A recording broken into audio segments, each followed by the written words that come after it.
Welcome to Beverly Unitarian Church online worship. I'm the Reverend David Schwartz, minister here at Beverly Unitarian, and it is a pleasure to be with you virtually this morning in our online service. We are a Unitarian Universalist congregation of children, youth, and adults. We're a community of many races, of many identities, many genders and sexual orientations. We're a community of different abilities and educations and life experiences. And instead of ironing that all smooth, we celebrate that difference and diversity. We celebrate a diversity of belief, striving always to make space for more. All of you is sacred. All of you is welcome here. Whatever your past is like, whatever this present moment is like, we invite you to travel into the future together with us.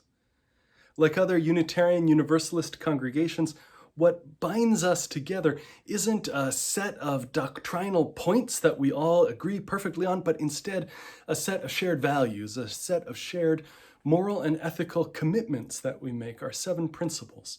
You can learn more about those online at beverlyunitarian.org or uua.org.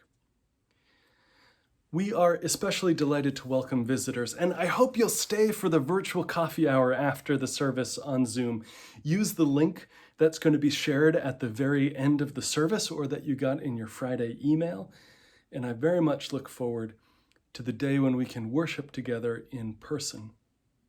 Though we're physically distanced, we can stay connected.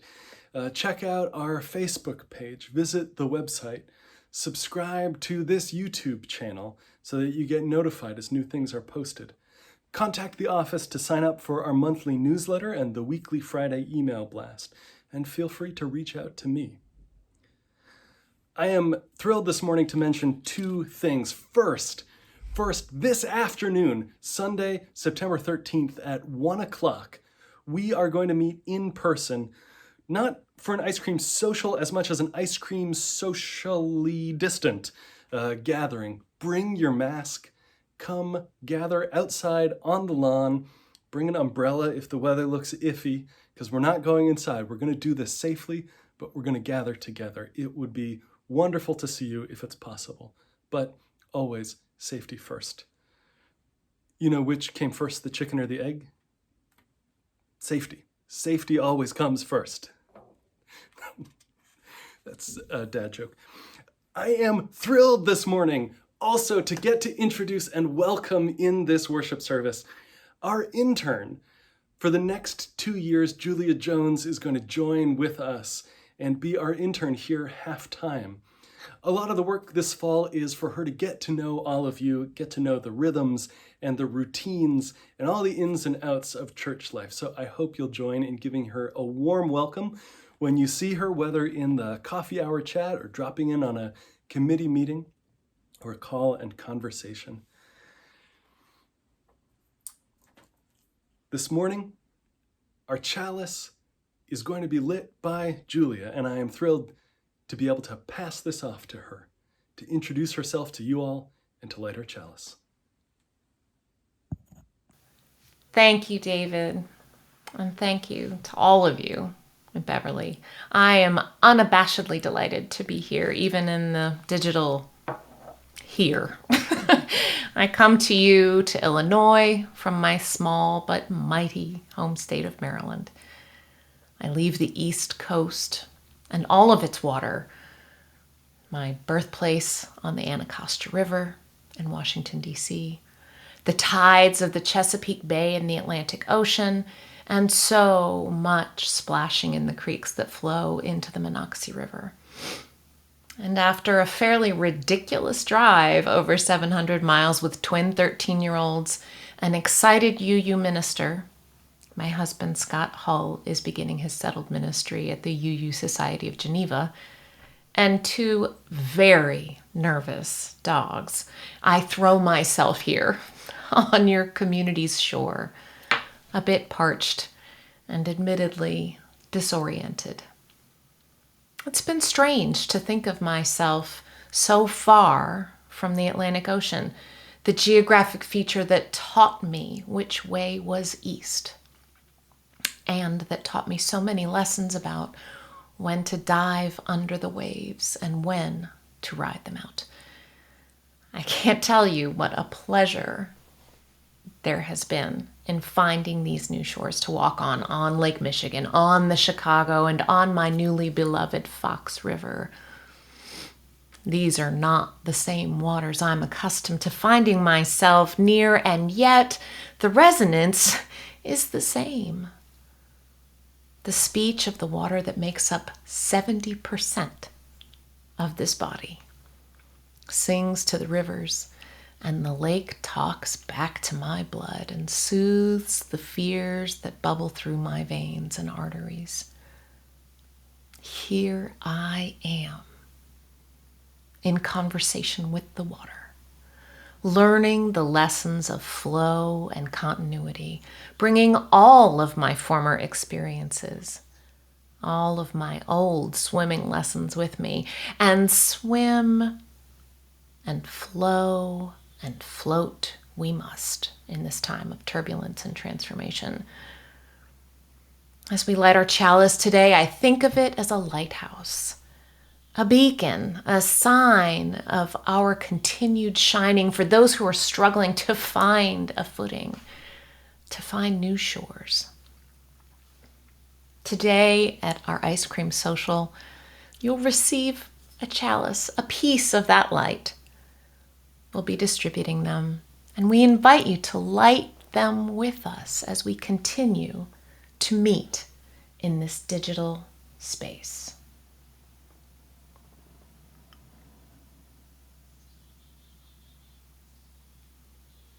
May this chalice and all of our lights burn brightly enough to bind us in the days to come, and may they fill your heart with hope as we continue to ride the waves together.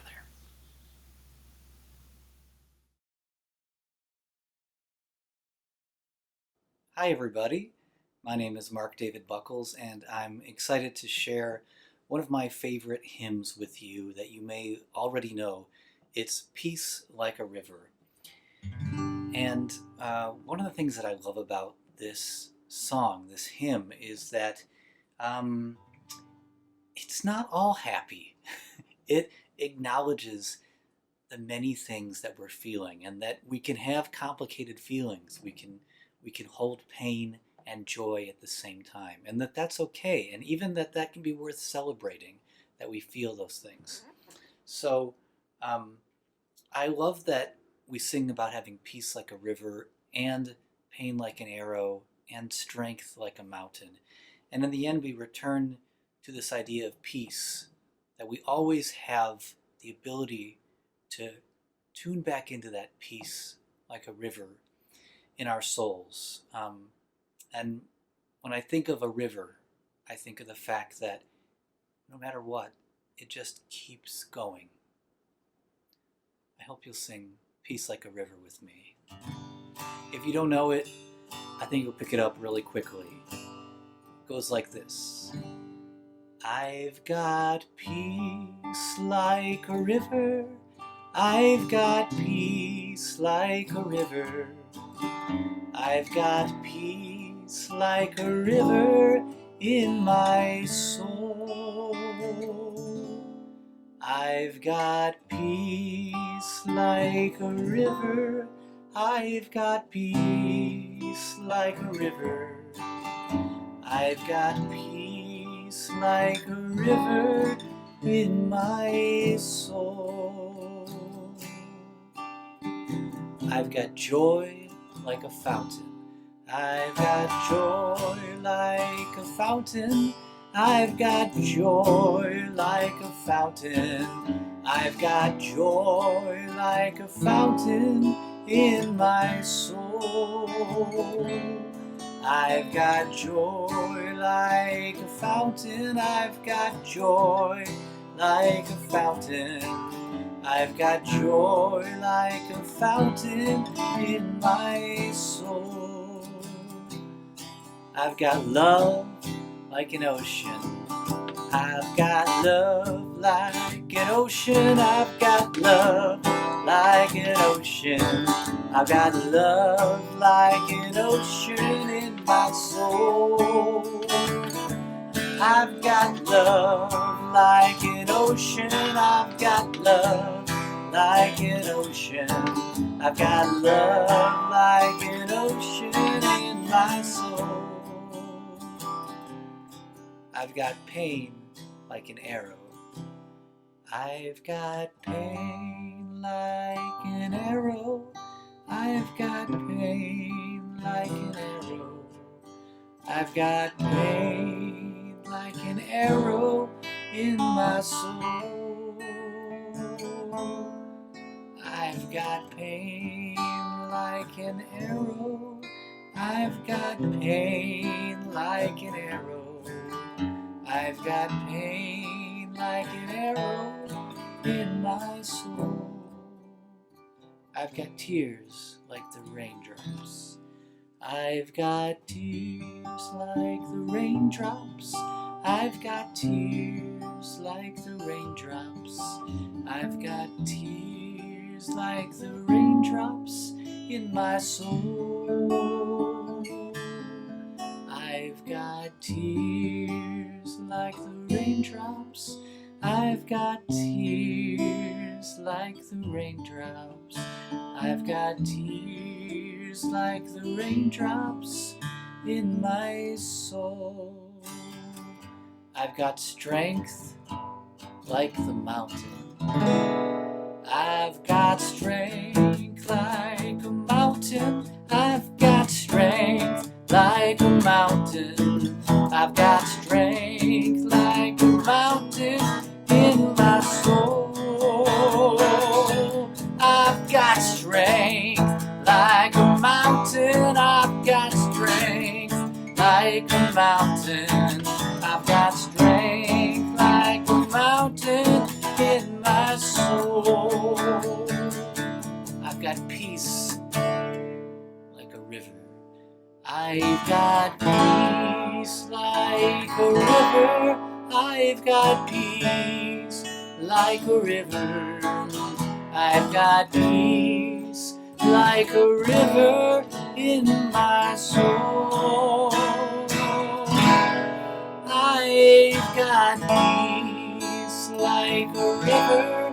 I've got peace like a river. I've got peace like a river in my soul.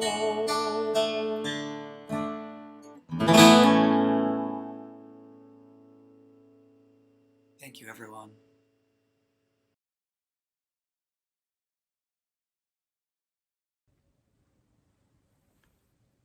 Friends, will you join me in the words of our covenant, the commitment that we make to each other about what it is we're doing here, why we gather, who we're becoming, and who we are.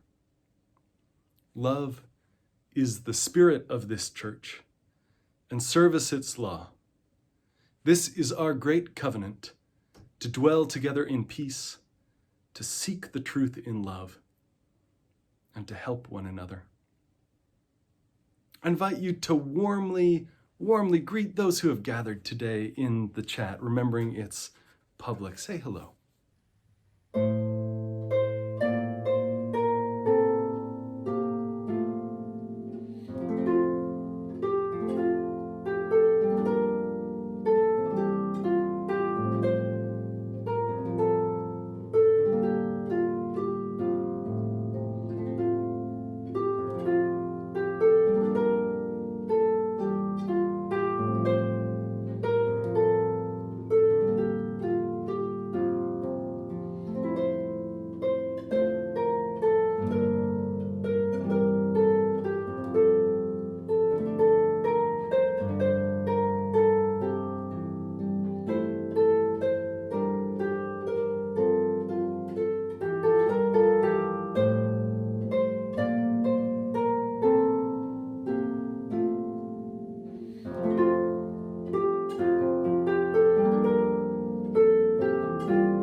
Violet, you want to hear a story? Oh, yes, story time. Okay, here we go. All right, down. There you go. Here we go. There's no pictures this time, Pi, but I'll tell it to you. Oh, you make an excellent table, too. I heard this told as a Sufi story. I don't know if it really is. A stream, from its course in far-off mountains, passed through every kind and type and description of countryside and terrain, and at last it reached the sands of a desert. And just as it had crossed every other barrier, just as it had gone over boulders and through forests, it tried to cross this one, but it found that as fast as it ran into the sand, its water disappeared. It was convinced, though, that its destiny, its goal, its purpose was to cross this desert. And yet there was no way. And now a hidden voice, a voice coming from the desert itself, whispered to it. It said, "The wind crosses the desert. The wind crosses the desert, and so can the stream." It said, by hurling into the sand in your usual way, by doing the thing that you're used to doing, you can't get across, you're going to disappear. Best case scenario, you become a marsh. You don't make it across, though. But the wind can carry you over to make it to your destination. "How can this happen?" says the stream. "This makes no sense. I am a stream. It is wind." It had never been absorbed before. It didn't want to lose its identity, its individuality. It didn't want to change the way that it had always done things. It was a stream. It wanted to keep being a stream.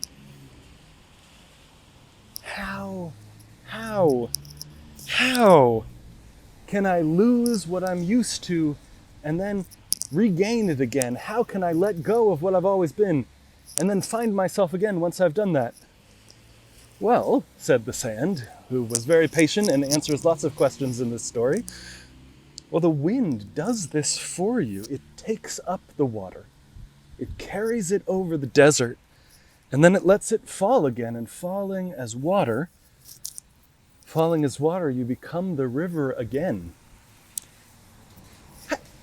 So this river was a very suspicious river. This river says, "How can I know this is true? How can it be so?"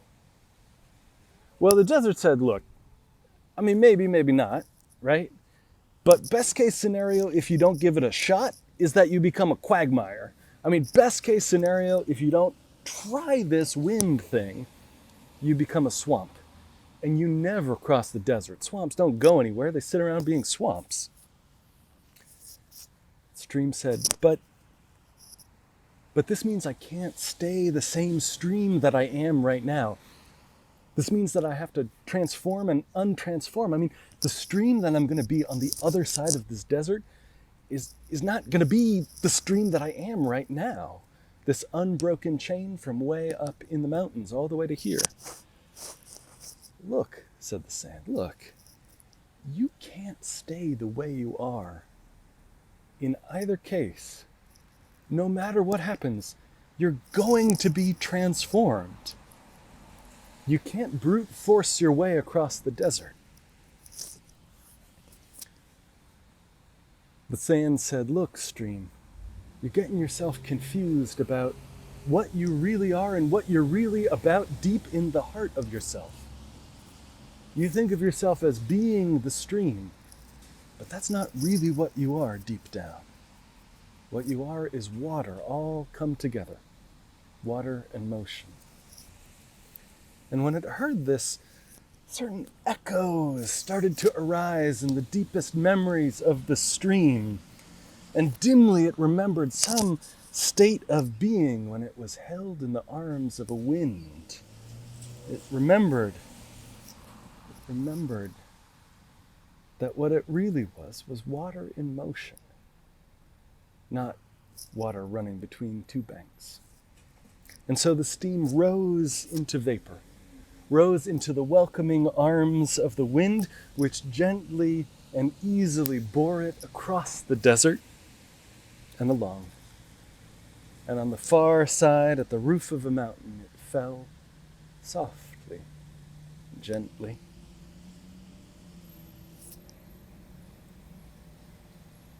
Came back together again and became a stream once more. The stream became a stream once more. What do you think about that, pilot? What do you think? He keeps his own counsel about most things except dinner. This is the moment that we're in, though. I think of this, that our little stream of a church has moved into vapor. In this case, though, electrons, ones and zeros, that are carrying me to you and you to each other and each of us to all of us. And we come back together again after all of this, however long it takes us to get through this desert of isolation. And we come back together again at the end of it. Because the essence of who we are, the essence of what church is about, is not to be meeting inside a room together. That's not the mission, that's not the center of it, that's not the heart of it. We're a people who gather. We're a people who move. A people who come together out of many droplets to form a whole, to grow our spirits, and to help heal the world. And sometimes that takes transformation and reforming on the other side, and sometimes it is not what we want to do. And that's okay. It's the work that we're called to with curiosity, with joy. It's the work that calls us into our own integrity. You think?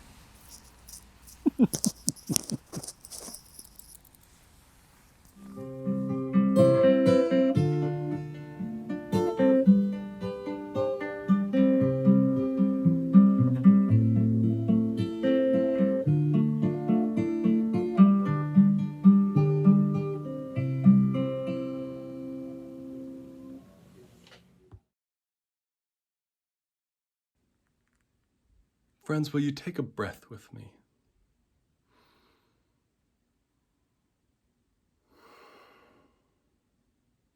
And another one. I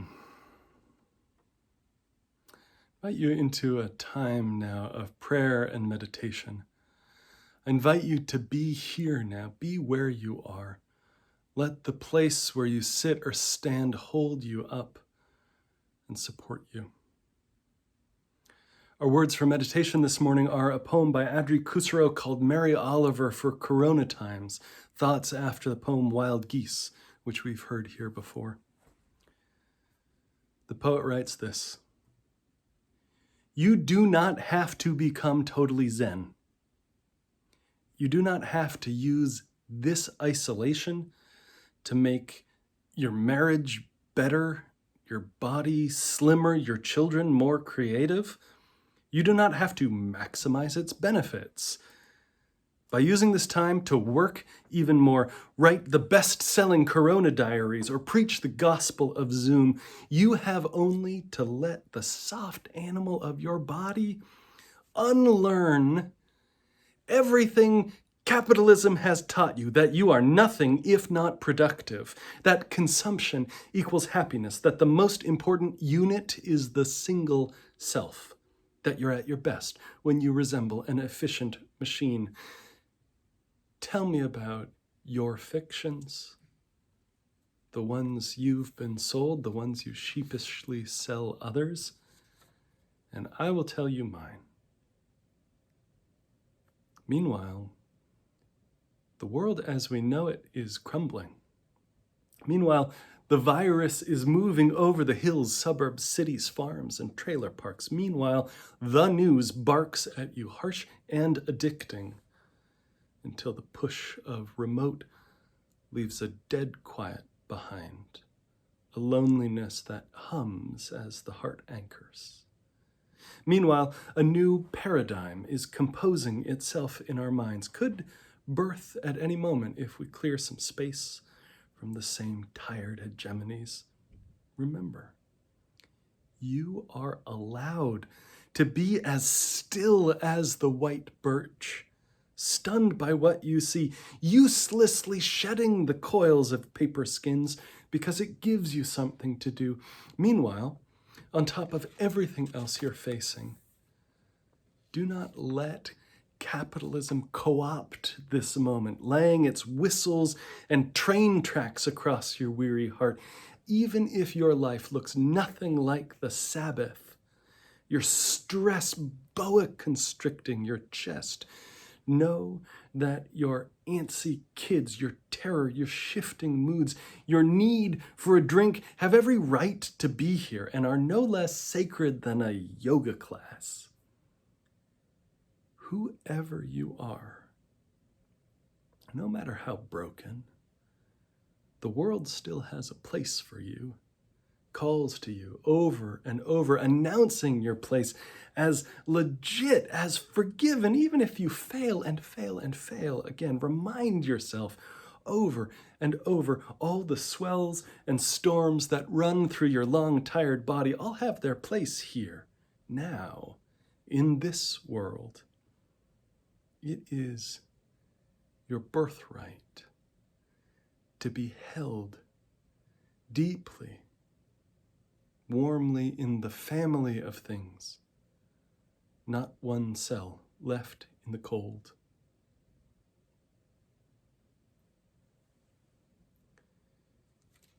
Throughout our weeks, we have many experiences, some of joy and some of sorrow, some overwhelming, some lonely, some isolating, some in two full houses.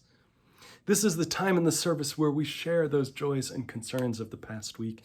As a community, we make this commitment to each other that we're not going it alone, but we're trusting our lives, our hopes and our fears, our joys and our sorrows into each other's care.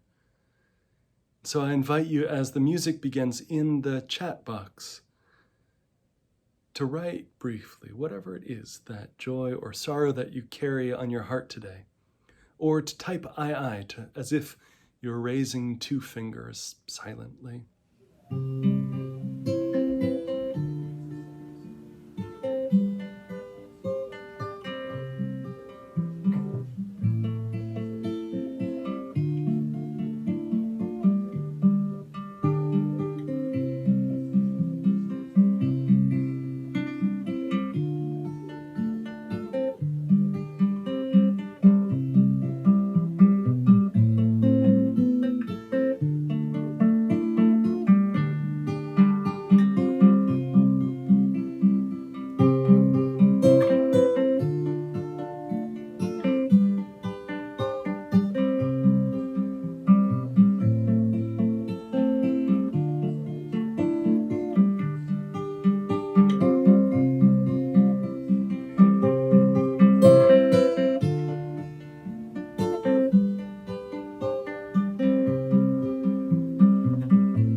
We draw from many wells, from oceans and ponds, from Lake Michigan and the Chicago River.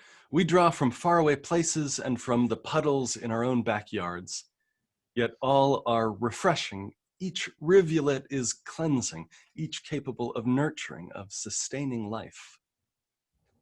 As people of faith, we draw inspiration from many sources, from earth and sky, from poetry and legend, from art and music, from conscience and the law written in our own hearts, each satisfying our deep thirst for meaning and the yearning for justice that rolls down like waters in the soul. One of the meanings for the word communion is united in a common fellowship. A droplet of water alone has no color. It remains clear, almost invisible.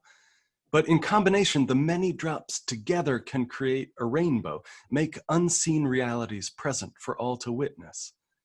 Together, we aspire to represent that full spectrum of humanity and to make love and justice and hope visible on the earth.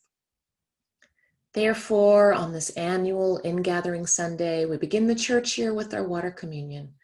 Just as water exists individually as molecules and droplets, and collectively as lakes and oceans, we are united as individuals into a living tradition that flows through each of our homes and that flows through time.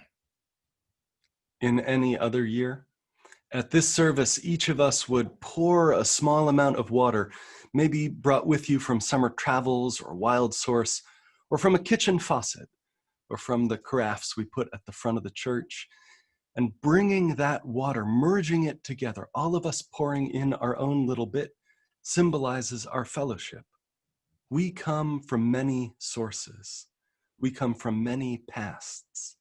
We are young and old. We are new to the congregation, and we are longtime members.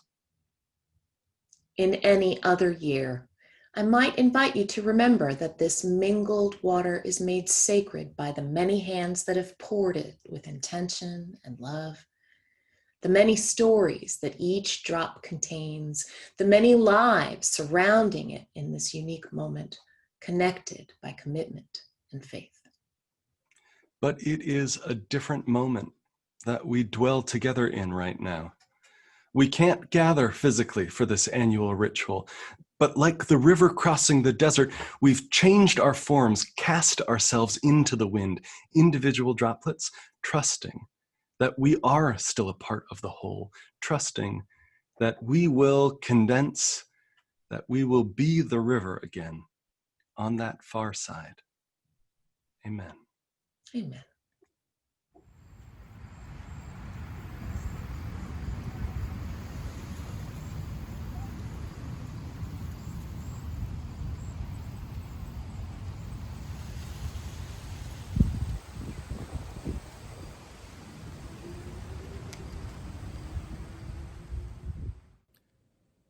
Dumb sparrow spiro.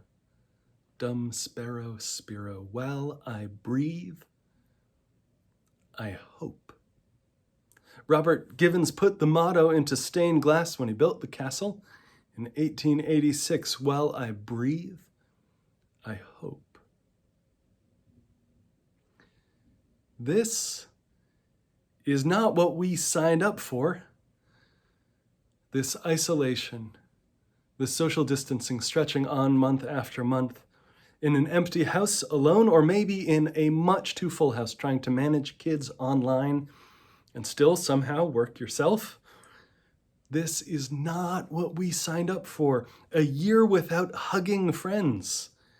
A year without shaking hands of newcomers. A year without breaking bread together. This is not what we signed up for. 185,000 COVID deaths in this country so far. And every life transformed, upended. It's hard. There's no way around that. Most years, our ingathering water service feels to me like we as a community have just reached the top of the roller coaster. Most Septembers, I feel a rush of excitement as we climb into our roller coaster cars of church and school and life and buckle up and flip down our safety harnesses and take off for the year, sometimes with more gravity-defying loops, more G-force than we want. Everyone gathers back together again after various sorts of summer breaks or summer quiet, and there's a hum of energy in the room when we meet, and this year is different. It's just plain harder, even if it's the right thing to stay separate and to stay safe on a Sunday morning. We board this year's roller coaster facing and naming the reality of the present moment, woven out of threads of uncertainty, of loss, unavoidably difficult. But we also climb into those roller coaster cars this year as a people of steady hope. When you learned that the turrets of the castle were going to crumble, you didn't give in to an easy pessimism. There was a really easy pessimism waiting for you. There's nothing we can do. This place is falling apart. Get out while the getting's good. You could have done that, and you didn't give in to a naive optimism. You could have said, don't worry, it's gonna be fine. We don't need to do anything with the turrets. We'll put those bands around the stones. They probably won't fall down. I think we'll be fine. You didn't do either of those things. Instead, you rolled up your collective sleeves and you went to work as one body together. You could imagine a way through disaster. You could imagine a path and then steadily work your way down it, letting go of what the outcome was or holding it lightly, and instead just doing the next right thing, one after another, steadily following the markers that hope laid out in front of you. And now, as I say these words, the turret repair work is done. It's all put back together again. It'll last us another 130 years. And the roofing has started. Dum spero spiro. While I breathe, I hope. Like every breath, every drop of hope is precious. Early in the pandemic, Damian Kulish from the band OK Go wrote this. He said, "For all of us, the future has gotten scarier and more unknowable, and it's bearing down on us faster. But for me," he says, "for me, as this new strain of anxiety has spread, it's brought an incongruous companion, a new breed of hope. It's subtle and diffuse, but in the moments when the anxiety lets up, those moments may be far between, it's there, hovering in the periphery of my consciousness." He says, when the status quo evaporates, anything's possible, for better or for worse. Crises are when we learn who we are. We reinvent ourselves without that old frame of reference, and our best and our worst impulses struggle against each other anew, and while our darkest fears become real, so do our wildest hopes. Change is not only possible, we're swept away by it. And so inspired, he and his bandmates, working separately in their homes, wrote and recorded a song all together now, borrowing a metaphor from the author Rebecca Solnit, who suggests that society is, for the moment, liquid in a chrysalis, like the caterpillar that's woven its chrysalis, and whose body then dissolves and reforms into the thing that it becomes. The songwriter says, what I feel too with all of you. He says, the idea that some good may come from this time of overwhelming tragedy is a light in the dark right now. We're not delusional. We don't think optimism or compassion alone will get us through this tragic pandemic, nor do we think the better angels of our nature are predestined to be victorious. But as we wrestle with anxiety, every drop of hope is precious. While we breathe, we hope, not with a naive optimism or an easy pessimism, but with steady work, day by day, breathing in, breathing out, dissolving and reforming into something new, transformed, crossing the desert together. Amen.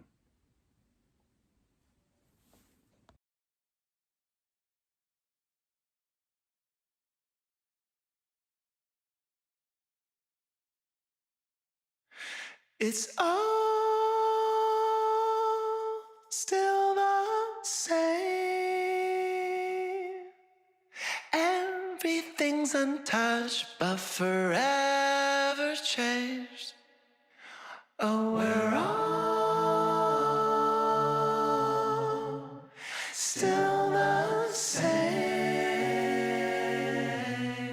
Everything's untouched, but forever changed.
our worst selves, living that moment there, sparring over who draws the new maps.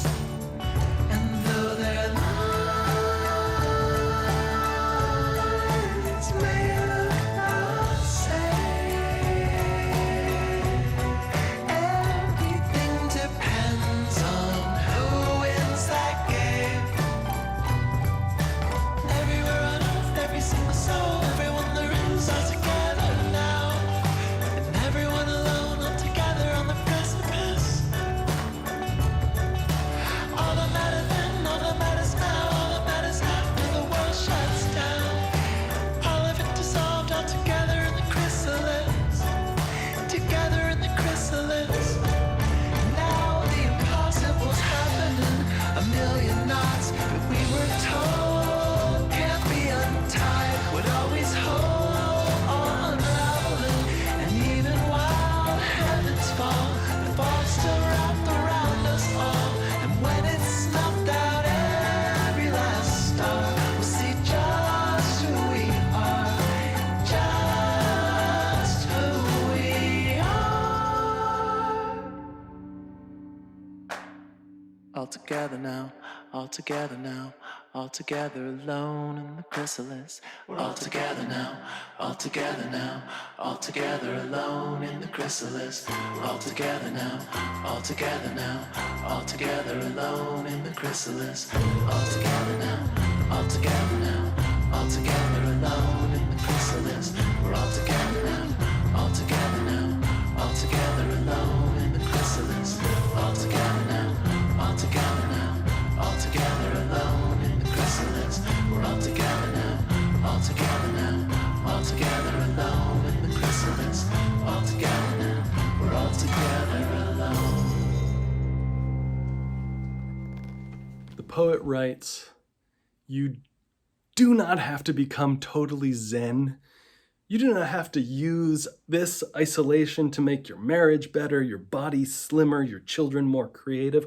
Whoever you are, no matter how broken, the world still has a place for you, calls to you over and over, announcing your place as legit, as forgiven. Even if you fail and fail and fail again, it is your birthright to be held deeply, warmly in the family of things, not one cell left in the cold."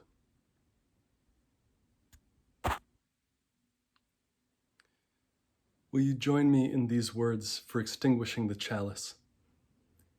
In the quietness of this place, surrounded by the all-pervading presence of the holy, my heart whispers, keep fresh before me the moments of my high resolve, that in good times or in tempests, I may not forget that to which my life is committed. Keep fresh before me the moments of my high resolve. Our worship ends and our service begins. Go in peace and amen.